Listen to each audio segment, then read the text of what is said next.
প্রতিযোগিতার আজকে প্রথম দিনের নৃত্য প্রতিযোগিতা।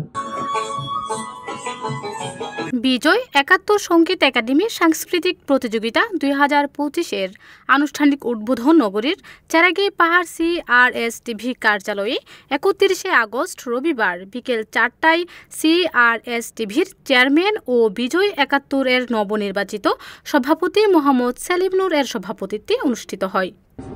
আমরা আজকে বিজয় ৭১ সঙ্গীত একাডেমির পক্ষ থেকে শুভ উদ্বোধন করতে যাচ্ছি। সাংস্কৃতিক প্রতিযোগিতা ২০২৫-এর আজকের শুভ উদ্বোধন। আমরা শুরুতেই প্রথমে নৃত্য শিল্পীদের নৃত্য পরিবেশনার মাধ্যমে আমাদের এতে উপস্থিত ছিলেন বিজয় ৭১-এর প্রতিষ্ঠাতা ডাক্তার RK রুবেল, বীর মুক্তিযোদ্ধা ডাক্তার মজিবুল হক চৌধুরী, ব্যারিস্টার সৌগাতুল আনোয়ার খান, সাংবাদিক ও গীতিকার আফসার উদ্দিন অলি, আবৃত্তি শিল্পী সঞ্জয় চৌধুরী, সমীরণ পাল, দুর্জয় দাস সূর্য, দিলীপ সেন সহ আরও অনেকেই। এই ব্যতিক্রমধর্মী অনুষ্ঠানের মাধ্যমে বিভিন্ন স্কুলের শিক্ষার্থীরা আসলে তাদের আলোকিত হওয়ার সুযোগ পাবে। পাশাপাশি আমাদের সুদূর প্রতেঙ্গা থেকে পর্যন্ত এখানে ক্যান্ডিডেট এসেছে পার্টিসিপেট করার জন্য। নৃত্য প্রতিযোগিতায় বিচারক ছিলেন শিমলা চৌধুরী, সঙ্গীতা ভট্টাচার্য ও সুমা মুৎসুদ্দি। প্রথমেই ধন্যবাদ জানাচ্ছি, কারণ একজন বিচারকের দায়িত্ব একটা গুরু দায়িত্বের সমান। এত সুন্দর সুন্দর নৃত্য পরিবেশিত হয়েছে, সত্যি বিচারকের দায়িত্ব পালন করতে আমার একটু হিমশিম খেয়েছে। ভালো। আপনার এখানে আসে কেমন লাগছে? অনেক ভালো। আপনার কেমন লাগছে? আসলে অসাধারণ একটা আয়োজন। এরকম আয়োজন যদি আমরা পাই, সবসময় প্রতিবারই পাই, তাহলে আমাদের আরো ভালো লাগবে, বাচ্চারা উৎসাহিত হবে। দ্বিতীয় দিন ছিল রবীন্দ্রসঙ্গীত ও নজরুল সঙ্গীতের উপর সাংস্কৃতিক প্রতিযোগিতা। বিচারক ছিল পাপড়ি ভট্টাচার্য, রনি গুহ ও সৃজন পাল।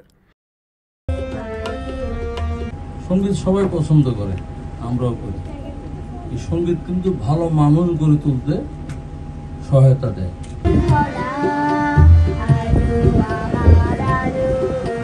আপনার মেয়ে, আপনি একজন দর্শক হিসেবে যে ওর গান শুনছেন তো কেমন লাগছে আপনার? আমি মা হিসাবে আমার কাছে ভালো লাগছে, কারণ আমার মেয়ে প্রথম এই স্টেজে হারমোনিয়াম বাজায় গান গাইছে। আমারও খুব ভালো লাগছে। ভালো লাগছে? এই যে দুগুলা ফ্রেন্ড, সহপাঠী, সবাইকে কেমন লাগছে?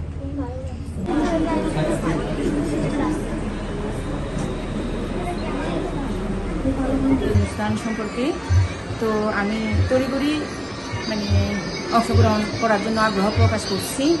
আমার খুব ভালো লাগতেছে। তৃতীয় দিন অর্থাৎ সমাপনী দিনে ছিল দেশাত্মবোধক ও লোকগীতি সাংস্কৃতিক প্রতিযোগিতা। সমাপনী দিনে বিচারক হিসেবে উপস্থিত ছিলেন আঞ্চলিক গানের জীবন্ত কিংবদন্তি জনপ্রিয় কণ্ঠশিল্পী ও বিজয় ৭১-এর পরিচালক কল্যাণী ঘোষ, নিখিলেশ বড়ুয়া, CRS-TVর CEO হাসনা জান্নাত মিকাত।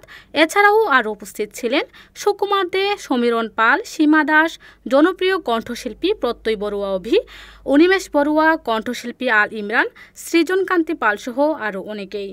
এই সঙ্গীত প্রতিযোগিতায় প্রতি গ্রুপ থেকে ৩ জন করে ৩ দিনে সর্বমোট ৩৬ জন ক, খ, গ শাখা থেকে বিজয়ী হয়েছেন। রিমা আক্তার, CRS-TV, চট্টগ্রাম।